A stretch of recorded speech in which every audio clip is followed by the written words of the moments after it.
আর একটা কথা ব্যাপারটা হচ্ছে যে বাবা হওয়ার পরে পৃথিবীর প্রতি দৃষ্টিভঙ্গিটা একটু পাল্টায়, কারণ নিজের বাবাকে চেনা যায়। নিজের বাবাকে চিনতে গেলে কিন্তু বাবা হওয়া খুব জরুরি।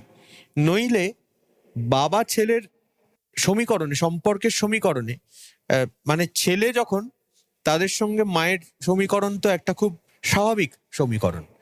তার নানা রকম দার্শনিক মনস্তাত্ত্বিক ব্যাখ্যা রয়েছে।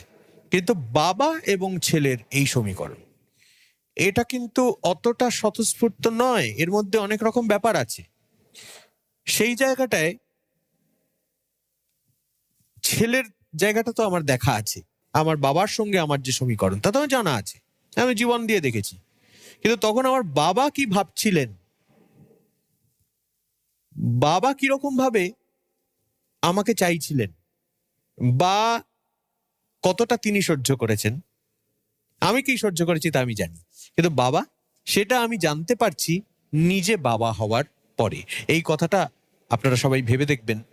আর একটা কথা ব্যাপারটা হচ্ছে যে বাবা হওয়ার পরে পৃথিবীর প্রতি দৃষ্টিভঙ্গিটা একটু পাল্টায়, কারণ নিজের বাবাকে চেনা যায়। নিজের বাবাকে চিনতে গেলে কিন্তু বাবা হওয়া খুব জরুরি।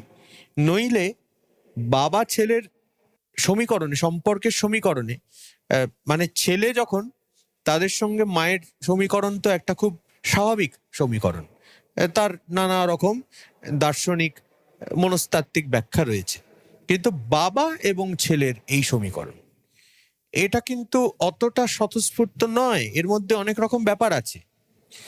সেই জায়গাটায় ছেলের জায়গাটা তো আমার দেখা আছে। আমার বাবার সঙ্গে আমার যে সমীকরণ, তা তো আমার জানা আছে, আমি জীবন দিয়ে দেখেছি। কিন্তু তখন আমার বাবা কি ভাবছিলেন,